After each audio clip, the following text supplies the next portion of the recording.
Assalamualaikum warahmatullahi wabarakatuh.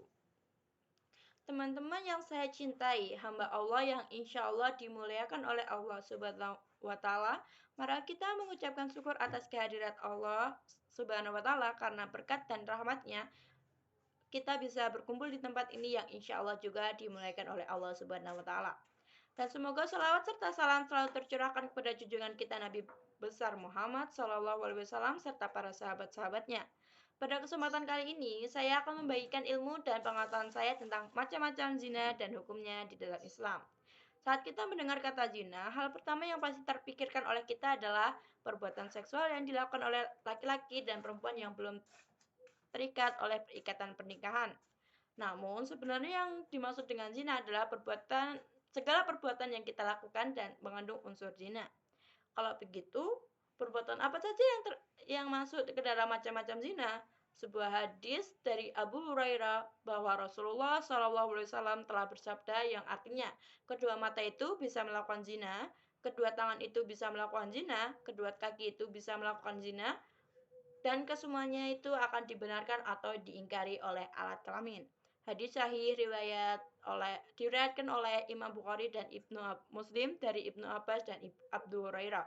Dan setiap Bani Adam mempunyai bagian dari zina, maka kedua mata pun berzina. Dan zinanya adalah melalui penglihatan, dan kedua tangan berzina, zinanya adalah menyentuh, kedua kaki berzina, zinanya adalah melangkah menuju perzinahan. Mulut berzina, zinanya adalah mencium, hati dengan keinginan dan berangan-angan, dan kemaluannya lah yang benarkan atau menggagalkannya. Hadis riwayat Bukhari. Dari hadis-hadis di atas dapat disimpulkan bahwa ada beberapa jenis zina, yaitu zina mata adalah zina yang dilakukan saat muslim atau muslimah memandang lawan jenisnya, menatap matanya, dan berlama-lama bertatapan dengannya. Zina tangan adalah zina yang dilakukan oleh dua orang yang bergandengan tangan dengan yang bukan mahramnya. Zina kaki, yaitu zina yang terjadi saat salah seorang muslim atau muslimah melangkahkan kakinya menuju perzinahan. Zina mulut, zina ini tidak hanya saat muslim atau muslimah berciuman dengan yang bukan mahramnya, tapi juga saat seorang muslim atau muslimah membicarakan lawan jenisnya. Zina hati hampir sama dengan pikiran, yaitu saat muslim atau muslimah berangan-angan atau memikirkan tentang lawan jenisnya. Pada hari yang mendekati akhir zaman ini, banyak sekali kasus yang berkaitan dengan perzinahan. Uniknya, para pelaku zina kebanyakan adalah anak-anak remaja. Mereka beranggapan bahwa hal-hal ini sudah menjadi hal yang sudah biasa. Padahal mereka tahu bahwa Allah sangat membenci orang-orang yang mendekati zina, apalagi sampai melakukannya. Dijelaskan dalam Quran Surat Al-Isra ayat 32 yang memiliki arti, dan janganlah kamu mendekati zina, sesungguhnya zina itu adalah perbuatan yang kecil dan jalan yang buruk. Dan surat ini dipaparkan dengan jelas bahwa Allah Subhanahu wa Ta'ala sangatlah membenci orang-orang yang mendekati zina, karena zina adalah suatu perbuatan yang kecil dan jalan yang buruk. Maka dari itu janganlah kita berani-berani mendekati zina, apalagi sampai melakukannya. Lantas apa yang harus kita lakukan untuk menghindari zina? Yang pertama, mendekati diri kepada Allah Subhanahu wa Ta'ala. Yang kedua, membaca Al-Quran dan mengkaji atau memahami maknanya dengan baik.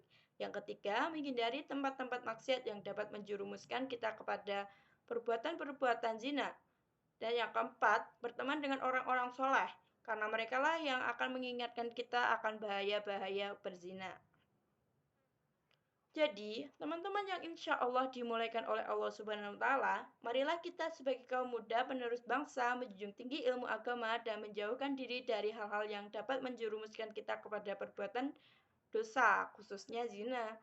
Kiranya jangan sekalipun kita mendekatinya, apalagi sampai melakukannya. Ingatlah bahwa Allah sangat membenci orang-orang yang mendekati zina. Maka jadilah orang yang dicintai oleh Allah Subhanahu wa Ta'ala, bukan orang yang dibenci oleh Allah Subhanahu wa Ta'ala. Dari banyak kata yang telah terucap dan dari banyak hal yang telah kita simak bersama-sama, semoga apa yang telah saya sampaikan kiranya menjadi bermanfaat bagi kita sekalian. Untuk penutup kata dari ceramah saya ini, saya ucapkan terima kasih. Semoga kita selalu di dalam lindungan Allah Subhanahu wa Ta'ala. Amin. Wassalamualaikum warahmatullahi wabarakatuh.